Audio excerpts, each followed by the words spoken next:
Indonesia 100 tahun yang lalu. Pada tanggal 15 Agustus 1925, di Semarang menjadi salah satu tempat yang dikunjungi pecatur terkenal dunia, Boris Kotich, dalam turnya keliling Jawa.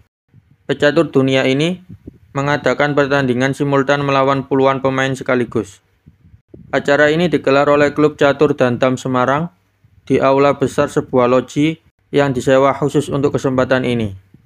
Loji adalah gedung pertemuan bergaya kolonial yang sering dipakai untuk acara penting. Antusiasme masyarakat cukup tinggi. Meskipun saat itu ada hiburan lain seperti pertunjukan opera, bioskop, dan acara di Societe, klub pergaulan orang Eropa, banyak warga dan anggota klub tetap memilih datang untuk menyaksikan pertandingan ini. Acara dimulai pukul 8 malam. Boris Kotich disambut hangat oleh Tuan Plumacher, salah seorang tokoh di klub yang memberi sambutan dalam bahasa Jerman. Sebanyak 29 papan catur disiapkan dan para pecatur terbaik Semarang ikut serta. Permainan dimulai dengan penuh harapan dan keberanian. Namun, semangat, kekuatan, dan strategi ternyata tidak cukup. Satu persatu para pemain berhasil dikalahkan. Pukul 9 malam, korban pertama jatuh, disusul dengan pemain lain. Sekitar pukul setengah 9 malam, terjadi pertandingan yang menarik. Seorang pemain bernama Makare berhasil menahan permainan hingga seimbang atau remis. Bahkan penonton sempat bergumam karena Makare sebenarnya berada dalam posisi yang lebih unggul dan seharusnya bisa menang jika melanjutkan permainan. Berikut ini posisi akhir permainan ditampilkan agar yang berminat dalam catur bisa menilai sendiri. Posisi akhir Makare warna putih, posisi Kotich warna hitam. Posisi warna putih, raja di H1, kuda di D5, gajah di E4, pion di A2, D3, E2, dan H2. Sedangkan posisi warna hitam, raja di G7, kuda di C6, gajah di B2, pion di B5, B7, dan H7. Giliran hitam menawarkan remis dan putih menerima.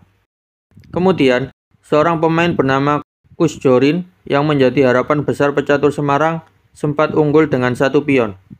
Boris Kotich menawar remis, tetapi Kus Jorin menolak. Tetap bertahan cukup lama, namun di akhir permainan, ia membuat beberapa langkah lemah dan akhirnya kalah. Pukul setengah 12 malam, muncul kegembiraan besar di kubu Semarang. Seorang pemain bernama Reicher menang melawan pecatur dunia ini dan menyelamatkan kehormatan Semarang. Sayangnya, ia menjadi satu-satunya pemain yang berhasil menang melawan pecatur dunia ini. Masih ada 3 pemain lain yang berhasil remis, yaitu Tuan Van Ven, Haselo, dan Von der Lasa. Masih di Semarang, pada tahun 1925, pembangunan infrastruktur jalan di Jawa terus dilakukan oleh pemerintah kolonial. Salah satunya adalah proyek pengaspalan Jalan Semarang Salatiga. Pekerjaan ini dilaporkan berjalan lancar dan bahkan diperkirakan sudah bisa selesai pada akhir bulan September tahun 1925.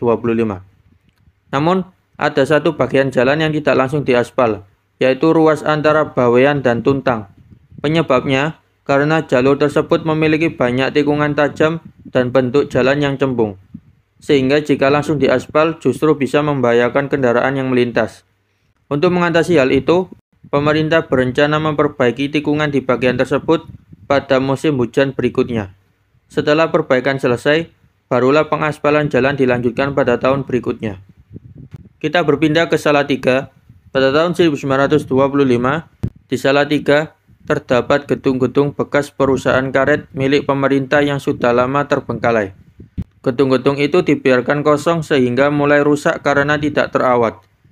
Keadaan ini akhirnya mendapat perhatian, dan pemerintah kolonial memutuskan agar bangunan tersebut segera digunakan kembali. Keputusan pun diambil melalui telegram. Gedung-gedung itu akan dipakai sebagai kantor unit survei kehutanan yang sebelumnya hanya menumpang di salah satu rumah perwira militer. Selain itu, rumah bekas administratur karet akan dijadikan rumah dinas untuk komandan kavaleri yang bertugas di Salatiga. Dengan langkah ini, bangunan yang tadinya terbengkalai akhirnya memiliki fungsi baru, baik untuk kepentingan administrasi kehutanan maupun militer. Gedung-gedung ini kemungkinan besar sudah mulai digunakan pada akhir bulan Agustus 1925. Peristiwa ini menunjukkan bagaimana pemerintah kolonial berusaha memanfaatkan kembali aset-aset lama agar tidak menjadi sia-sia. Kita berpindah ke Forston, London, daerah Kerajaan Jawa. Pada tanggal 10 Agustus 1925, muncul protes besar di Yogyakarta terkait pajak baru yang diberlakukan di wilayah Forston, London, yaitu daerah Kerajaan Jawa seperti Yogyakarta dan Surakarta. Protes ini datang dari Sarekat Islam, sebuah organisasi pergerakan rakyat yang aktif memperjuangkan hak-hak masyarakat. Dalam rapat yang mereka adakan, para anggota menyoroti kondisi ekonomi rakyat yang justru sedang mengalami kemunduran. Hal itu dibuktikan dengan laporan resmi yang menyatakan bahwa keadaan ekonomi penduduk Yogyakarta memburuk. Oleh karena itu, masyarakat tidak dapat memahami alasan pemerintah menaikkan beban pajak di saat rakyat justru kesulitan. Sebagai bentuk perlawanan, Sarekat Islam mengutus sebuah delegasi untuk bertemu dengan residen. Tujuannya adalah menyampaikan keberatan rakyat serta menuntut agar pajak baru tersebut ditinjau kembali. Masih di Forston, London, daerah Kerajaan Jawa, melanjutkan informasi tentang rencana pembangunan jalur kereta api yang menghubungkan Yogyakarta dan Solo pada tahun 1925 yang sudah ada di video episode 6. Pekerjaan ini dipercayakan kepada seorang insinyur bernama Slim dari NIS, sebuah perusahaan kereta api swasta milik Belanda. Orang yang sebelumnya juga bertanggung jawab atas pembangunan jalur kereta api Semarang-Gambringan. Rencana awal menyebutkan bahwa pekerjaan pengukuran untuk proyek jalur kereta ini akan dimulai pada awal September 1925. Pembangunan jalur ganda Jogja-Solo dipandang sebagai langkah penting, mengingat jalur ini merupakan salah satu jalur tersibuk di Jawa karena menghubungkan dua kota besar dengan aktivitas ekonomi dan mobilitas masyarakat yang tinggi. Kita berpindah ke Magelang. Pada bulan Agustus 1925, diberitakan bahwa Desa Ngablak di daerah Grabak, Magelang, yang berjarak sekitar 19 km dari kota Magelang, akan segera mengadakan pameran ternak yang disertai dengan pasar malam. Acara ini dijadwalkan berlangsung pada tanggal 22 sampai 24 Agustus 1925 dan dapat dianggap sebagai kelanjutan dari pameran yang telah diadakan 2 bulan sebelumnya di Bandongan, sekitar 13 km dari Magelang. Pameran sebelumnya bertujuan untuk mendorong peternakan ayam desa dan dinilai cukup berhasil, karena di Bandongan, setelah diadakan pameran, sudah mulai banyak jenis ayam, khususnya ayam jenis kedu yang diternakkan di masyarakat. Di Ngablak, pameran dibuat lebih besar dan terbagi ke dalam beberapa bagian. Pertama, ada sapi-sapi dari berbagai jenis, mulai dari sapi Belanda, sapi Onggole, yaitu sapi dari India, hingga sapi hasil persilangan seperti Belanda Onggole dan Jawa Onggole. Kedua, ada kuda, termasuk kuda hasil persilangan kuda Jawa Batak, kuda Jawa Sandalwood, yaitu persilangan kuda Jawa dengan kuda dari Sumba, serta kuda Jawa asli.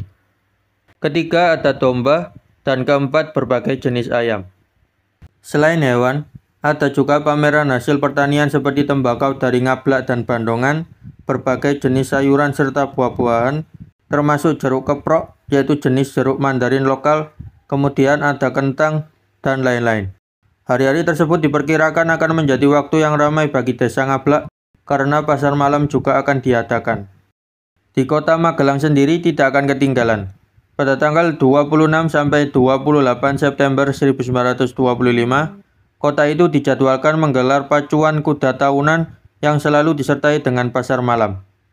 Bahkan sebelum itu, pada tanggal 15 September 1925, warga Magelang akan lebih dulu menikmati pameran kecil burung merpati pos yang diselenggarakan oleh cabang Magelang dari perkumpulan Merpati Pos. Masih di Magelang, pada tahun 1925 muncul rencana penting di Magelang terkait penyediaan listrik. Perusahaan listrik kolonial bernama Aniem berencana memperluas jaringan penerangan listrik dari Magelang ke daerah Blabak dan Muntilan. Kemungkinan besar akan diperhitungkan juga penyediaan penerangan jalan dengan listrik di kedua tempat tersebut. Untuk itu, pemerintah daerah di Magelang memasukkan proyek ini dalam penyusunan anggaran daerah untuk tahun anggaran 1926.